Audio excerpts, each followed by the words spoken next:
Labas rytas, pachmėlnas nedarytas. Koks čia rytas, kad pachmėlas nepadarytas.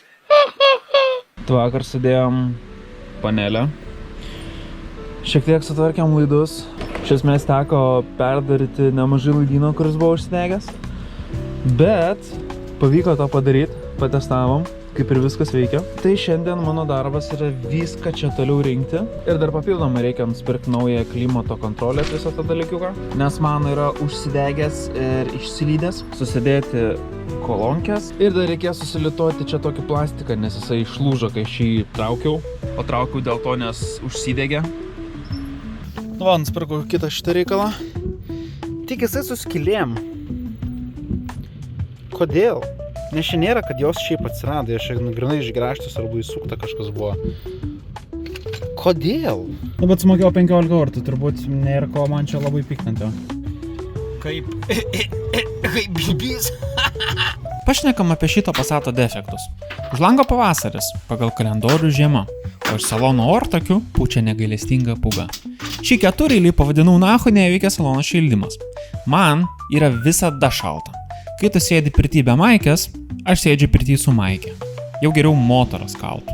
Kitas defektas – apsitepalavusi variklio apačia ir neturiu nei menkiausio supratimo kodėl. Nu ir dar papildomai stabilizatorius priekyje barška, negroja muzika ir šiaip į saloną buvo tiesiog išmesta kolonėlė su laidu einančiu per panelės apačią. Nu, net aš taip nedaryčiau.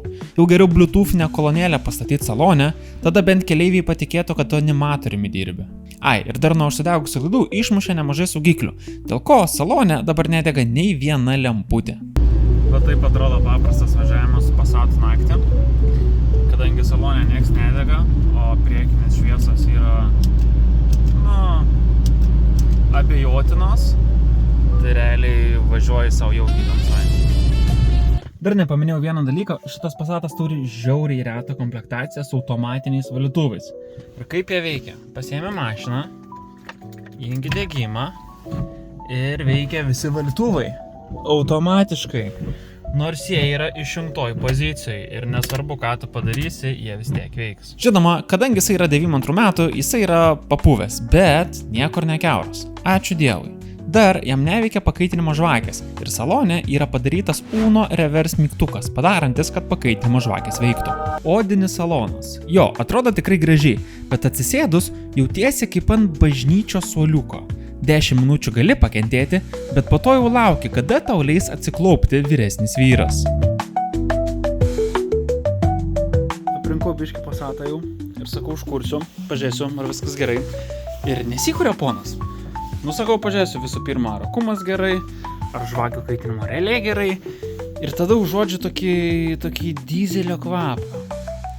Ir surprise, šlangutė nutrūkus. Nutrūkus taip pat kaip mano noras taisyti tave, blėt. Aš pamačiau fucking geriausią dalyką ever. Tai yra šitas mašinas pypsas.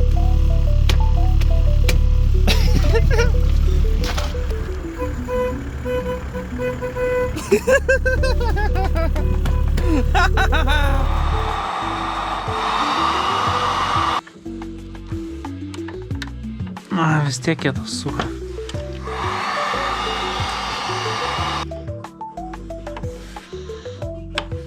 Blėt, karšta. Kodėl aš pirštinį tiesiog neužsidedu? What the fuck?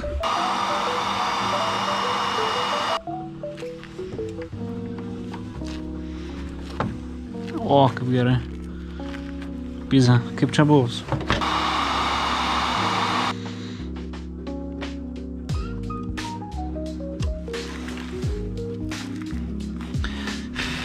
Nu va. Bent jau laikinai. O tada paskui vis tiek nusipirksiu naują šlangutę ir pasikeisiu. Kas užnesas su salonu, kad aš tiek kartų esu ardęs antrą golfo saloną ir vis tiek neatsimenu, kur visokie tokie šūdai eina. Nuoširdžiai. Senstu. Dar vienas įdomus dalykas, kad čionais gale yra vieta kolonėliam. Kaip ir bet čia nieko nėra po jomis. Tai vadinasi, jie naudoja tiesiog turbūt tą patį plastiką pagal skirtingas komplektacijas, nes gale kolonėlių nėra, priekinių duryse kolonėlių nėra, tik tai priekiniai paneliai 2 kolonėlės ir viskas. Tai paskambinau su bičiu ir sakė, jo, eidavo čionai pravodkę, eidavo laidai, kolonėlės ir kolonėlės. Tai paprašiau, kad didėtų. Labai įdomu bus pabandyti susidėti. Ir galbūt šitą mašiną leis muziką normaliai, o ne kaip dabar, kai važiuoju su ausinėm, kurios yra noise cancelling, nes fucking tiek daug garso, kad nahui. Aišku, ir muzikos nebuvo, nes viskas išdegė.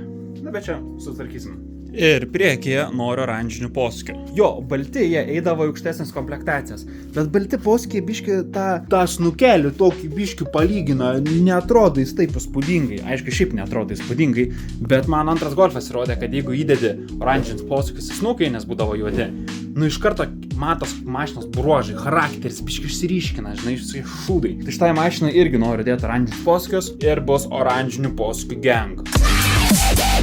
Pagal planą vakare turėjau keisti stabilizatoriaus gumas, bet prasidėjo migrenos ataka ir buvau tiesiog vaikščianti daržoje su 10 raktų rankoje.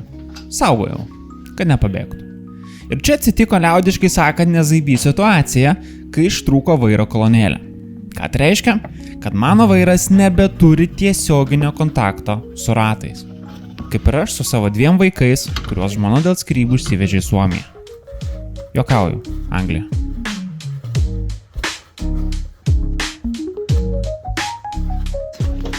Sveikas, Ryžinka. Sveikas. Atėjai padėt? Ne? Neatėjai padėt? Ryžiau, ateik čia tik tai, tu palysk ir tik.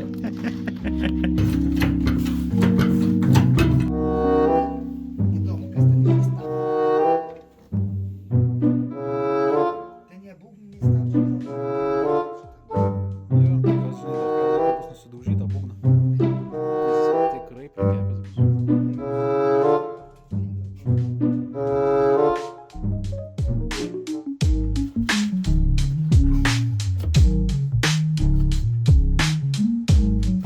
Šiandien iš manęs bus tiek. Sava duona gardesnė už svetimus pyragus ir kaip visada palieku su juokeliu. Ate. Se te ve el pipillo, cabrón. Se te ve el pipillo. Se te ve el pipillo, güey. Se te ve el pipillo. Se te ve el pipillo, cabrón. Se te ve el pipillo.